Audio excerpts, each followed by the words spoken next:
भाई कोई कहे कि हमें खुदा दिखाओ, अगर है तो दिखाओ, या ये कि खुदा के एग्जिस्टेंस पर एम्पेरिकल एविडेंस दो, तो ये है दर हकीकत गलत टूल का इस्तेमाल करना।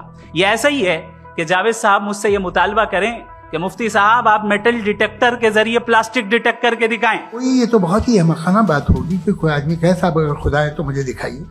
ये तो जाहिलाना बात हुई। मैंने तो नॉर्थ पोल नहीं देखा है, मगर मैं मानता हूं कि नॉर्थ पोल है। अगर आज हमारे जावेद अख्तर साहब ऐसी कोई अकली दलील और लॉजिकल एविडेंस दें खुदा के ना होने पर जो डेफिनेट भी हो, तो मैं ये ऐलान करता हूं कि यकीनन मैं उस एविडेंस को कबूल करूंगा और उस पर गौर करूंगा। जो मजहब मांगता है, हर मजहब फेथ मांगता। फेथ का मतलब यह है कि ना कोई गवाह हो, ना कोई सबूत हो, ना कोई रैशनल हो, ना कोई लॉजिक हो, ना कोई प्रूफ हो, मगर तुम एक बात को मानो। ऐसा आइलैंड जहां पे हमसे पहले कोई कभी नहीं गया। चलते चलते आपके सामने अचानक आपने देखा एक पिंक कलर की बॉल पड़ी हुई है। सबसे पहला सवाल आपके जहन में क्या आएगा कि ये बॉल यहां क्यों आई, कैसे आई, ये पिंक कलर की ही क्यों है, कोई और कलर भी हो सकता था। नेचुरली आप इस तरफ पहुंचेंगे कि कोई ना कोई है जिसने इन स्पेसिफिक प्रॉपर्टीज के साथ इस बॉल को बनाया है और यहां पे रखा है। हर मजहब आपसे एक चीज मांगता है, फेथ।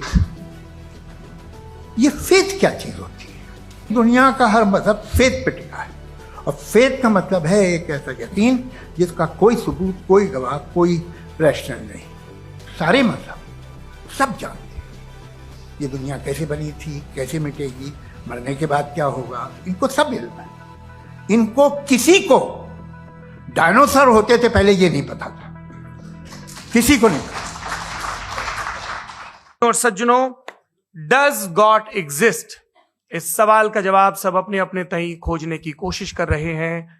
कोई इसको गॉड डैम पार्टिकल की खोज बताता है, कोई गॉड पार्टिकल की खोज बताता है, कोई हिग्स बोसान की खोज बताता है, कोई ये सवाल जवाब तलाशने की कोशिश करता है कि मास एग्जिस्टेंस में आखिर आया कैसे, हुआ क्या था, सृष्टि के पहले, समय के पहले क्या था। और कोई ये कहता है कि ये सारी खोजें जिस मस्तिष्क में हो रही हैं प्रकृति के क्रम में, वो कैसे विकसित हुआ।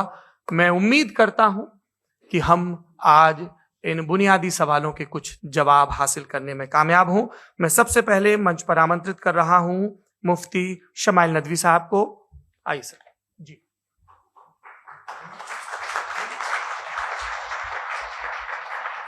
तमाम तारीफें उस क्रिएटर के लिए जिसने इस यूनिवर्स को एक मकसद के तहत पैदा किया है।